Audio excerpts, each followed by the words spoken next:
Bonjour les amis, ici Stan Carré, bienvenue dans une vidéo un peu différente de ce que je fais d'habitude. C'est une foire aux questions. C'est-à-dire que je vais répondre à des questions que vous m'avez posées en commentaire et qui ont été posées assez fréquemment. Des questions telles que « Pourquoi le pervers narcissique est-il addictif ?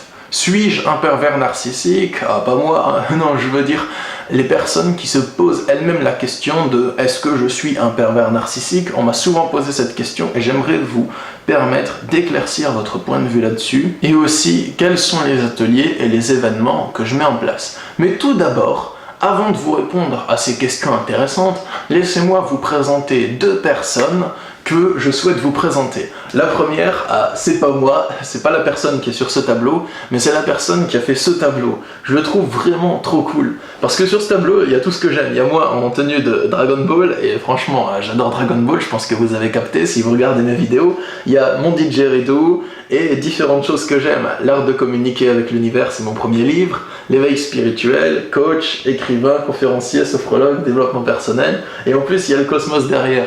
Du coup, je trouve ce tableau vraiment trop cool. Et c'est une amie qui l'a fait pour moi. Elle s'appelle Audrey.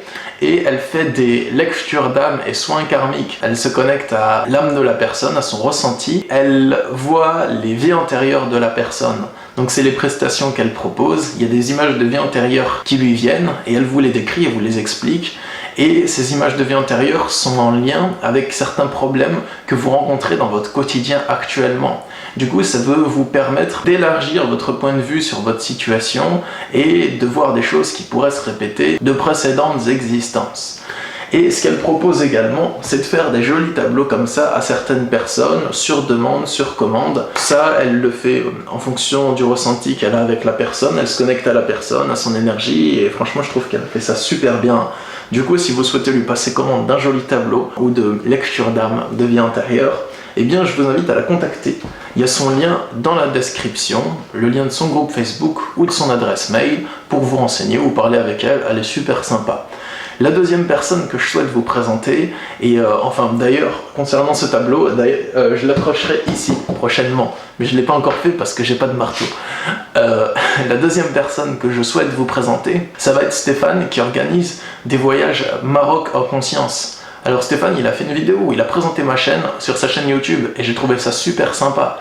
Sa chaîne, c'est le journal d'un explorateur spirituel. Et du coup, moi j'ai fait un livre qui s'appelle Le journal d'un explorateur de la conscience, ici, mais je connaissais pas l'existence de sa chaîne quand j'ai choisi le nom, et les noms ils sont très proches, ça fait plaisir. Du coup, Stéphane propose différents formats de voyages. Il y a des voyages d'une semaine dans des villages au Maroc où on découvre différents aspects culturels ou naturels des villages, des voyages avec des guides locaux. Il y a soit des voyages d'une semaine, soit des voyages avec des tarifs à la journée que vous pouvez choisir en fonction de votre budget et de vos jours de disponibilité. Et il y a surtout de la pratique du yoga, de la méditation, de la découverte de beaux lieux au Maroc que Stéphane connaît parce qu'actuellement il habite là-bas. Il y a aussi des voyages dans le désert et des marches en conscience de plusieurs jours dans le désert, et franchement ça a l'air d'être du lourd. Du coup, j'aime beaucoup son travail, je trouve qu'il a une belle énergie, sincère et authentique, et si vous avez envie de faire une retraite spirituelle et de vous couper du chahut de la ville pour pouvoir vous retrouver avec vous-même ou avec des gens qui sont dans la même démarche que vous, je vous invite à aller faire un tour sur son site internet Maroc en conscience. Il y a le lien dans la description. Voilà pour ces deux merveilleuses personnes que je souhaitais vous présenter. Pour les questions, j'en ai noté 4 qui reviennent souvent et auxquelles j'ai pas eu l'occasion de répondre plus tôt. Donc la première, c'est pourquoi le pervers narcissique est-il si addictif ? Alors il est addictif parce qu'il joue sur deux tableaux. Je sais qu'il y a de nombreuses personnes qui sont addictes au sexe avec le pervers narcissique et d'autres personnes qui sont addictes à lui parce qu'elles croient que sans lui, leur vie serait vide. Et ça fait peur, le vide.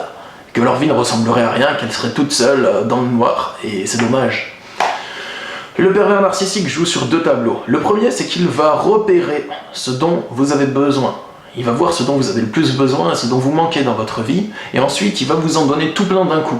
Puis après, il va vous en donner de moins en moins au compte-gouttes, et vous allez identifier cette personne comme étant celle qui est en capacité de vous donner ce dont vous avez besoin, mais qui ne le fait pas parce que vous êtes méchant, et que vous êtes une mauvaise personne. C'est ce qu'il vous fait croire, c'est pas mon avis. Du coup, vous allez essayer de vous comporter comme il attend que vous vous comportiez, et il va vous donner de l'affection, de l'amour, un peu de gentillesse, mais de moins en moins, et après il va carrément presque plus en donner à la fin. Et du coup, ben ça, c'est addictif. Ce mécanisme que je vous ai expliqué, c'est le mécanisme du dealer. Vous savez, on raconte souvent que les dealers vous donnent une dose de drogue gratuite, puis une deuxième, et que quand vous commencez à aimer ça et en vouloir, ils vous les font payer. Eh bien lui, c'est pareil. Il vous donne de l'affection, du sexe ou de l'amour gratuitement, et quand vous commencez à en vouloir, à aimer ça, eh bien il vous le fait payer, et il vous le fait payer très cher. C'est dommage. Le deuxième tableau sur lequel il joue, ça va être créer le vide autour de vous. Donc il va faire en sorte que vous vous sépariez de vos amis, que vous vous sépariez de votre famille, que vous ayez de moins en moins de contact avec les gens qui vous aiment vraiment et vous apportent un certain soutien, avec les gens qui sont là pour vous et qui peuvent être un capital positif à mobiliser si vous voulez vous en sortir. Il vous coupe de toutes ces personnes, et du coup si vous restez avec lui suffisamment longtemps, il y a de grandes chances, ça arrive pas à tout le monde, mais il y a de grandes chances qu'il vous reste plus que lui dans votre vie, ou que vous ayez vraiment très peu de personnes à part lui. Et ça, c'est dommage. Du coup, s'il part de votre vie, sachant qu'il a fait le vide, qu'il est le centre de gravité de votre environnement extérieur, eh bien, vous vous retrouvez tout seul. Et ça, c'est dommage. Surtout que vous avez plus de potes et plus de travail, et voilà. Enfin, bon, dans certains cas, c'est les plus extrêmes. Mais voilà, en gros, il vous éloigne de certains trucs positifs, et il essaye d'être le centre de votre attention. Du coup, si vous vous séparez de lui, vous allez avoir du mal à trouver un autre centre d'attention. C'est ce qu'il croit. Mais c'est faux. Une fois que vous vous séparez de lui, vous êtes libre, vous êtes heureux, et vous pouvez de nouveau faire tout ce que vous aimez. Et ça, je vous le souhaite. Pratiquez vos passions, aimez-vous les amis. J'ai répondu à votre question, pourquoi il est si addictif. Ensuite, la deuxième question, c'est les gens qui se demandent « Est-ce que je suis un pervers narcissique ?» et qui ont vraiment des inquiétudes par rapport à ça. Alors, si votre inquiétude est réelle, je dis bien, si votre inquiétude est réelle et qu'elle émerge en vous, que c'est vraiment un sujet qui vous inquiète, qui vous angoisse, je veux dire, si c'est vraiment vous qui vous posez la question, pas pour faire plaisir aux autres, mais parce que vous le demandez vous-même, eh bien c'est que vous n'êtes pas un pervers narcissique. Le pervers narcissique, il n'est pas malade, selon lui. Il croit qu'il est parfait, et que les autres sont tous malades. Donc il ne va pas se demander est-ce que je dois changer, est-ce que je dois faire des efforts, est-ce que je dois modifier mon comportement pour être une bonne personne. Non, il s'en fout. Pour lui, il est déjà une bonne personne. Et il est déjà la personne parfaite. C'est un élu. Selon lui, il est une créature parfaite qui n'a plus besoin d'évoluer, ni d'apprendre, ni de se remettre en question. Et si il abandonnait cette croyance, s'il abandonnait la croyance qu'il n'a pas besoin d'évoluer, ça impliquerait de remettre en cause toutes les mauvaises actions qu'il a faites. Parce que ça voudrait dire qu'en fait, il s'est peut-être trompé, et qu'il a peut-être fait du mal qui n'était pas justifié.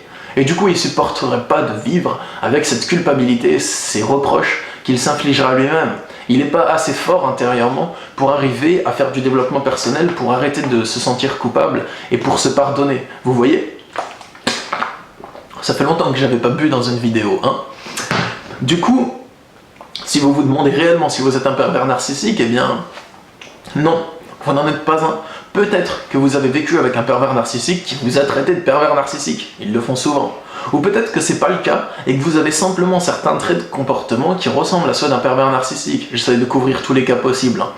Et du coup, si c'est le cas, vous pouvez travailler sur vous pour les changer. Tant que vous souhaitez devenir une meilleure personne, ou que vous souhaitez simplement être heureux, avoir l'esprit tranquille, et simplement vous aimer tel que vous êtes, eh bien tout va bien, d'accord les amis ? Et la dernière question que j'ai notée, c'est une question qui me concerne personnellement, c'est est-ce que je fais des conférences ou des ateliers dans d'autres villes de France que Toulouse ? Alors la réponse c'est oui et non. Oui, parce que je ne suis pas contre. Ça me plaît de faire des ateliers, de partager avec vous, que ça soit à Paris, parce que je sais qu'il y a plein de gens de Paris qui regardent ma chaîne YouTube, ou dans le sud, ou même dans le nord. Ça me dérange pas, ça me fait même plaisir. Mais non, parce que actuellement, je n'ai rien de prévu dans d'autres villes de France que Toulouse. Du coup, si vous êtes organisateur d'événements et que vous souhaitez me proposer quelque chose, que vous souhaitez me proposer quelque chose sur Paris ou dans une autre ville, vous pouvez me contacter sur mon site internet et en fonction de ce que vous me proposerez, je vous dirai si je suis partant pour le faire. Par contre, j'organise des ateliers de sophrologie, de développement personnel Donc on aborde différents sujets, que ce soit le coaching, se fixer des objectifs, l'éveil spirituel, du troisième œil, mais aussi des pervers narcissiques et de la dépendance affective. Donc ça couvre une large palette de sujets. Et je fais des ateliers de sophrologie, de méditation et de coaching tous les lundis soirs. Actuellement j'ai fixé la date à lundi soir, mais ça peut changer. Je vous invite à vérifier dans la description. Je fais ça tous les lundis soirs à Toulouse, au centre-ville, à 19h. Donc voilà. Si ça vous intéresse, vous êtes les bienvenus de venir. Le premier atelier vous est offert et les suivants sont à 10 €, donc c'est pas cher. Ou bien 30 € les 4 ateliers. Donc voilà. Sinon, c'est tout me concernant. C'est tout concernant les questions auxquelles j'ai répondu dans cette vidéo et aussi les personnes que je vous ai présentées. J'ai souhaité vous faire cette vidéo de façon un peu plus personnelle que ce que je fais d'habitude parce que ça me concernait, parce que j'avais envie de partager, de répondre aux questions que vous me posez. J'espère que ça vous a plu. Si ce format de vidéo vous a plu, vous pouvez me le dire dans les commentaires et je continuerai à en faire quand l'intuition me le dit. Voilà tout. Je vous souhaite une très belle vie, une très belle journée et je vous dis à bientôt les amis.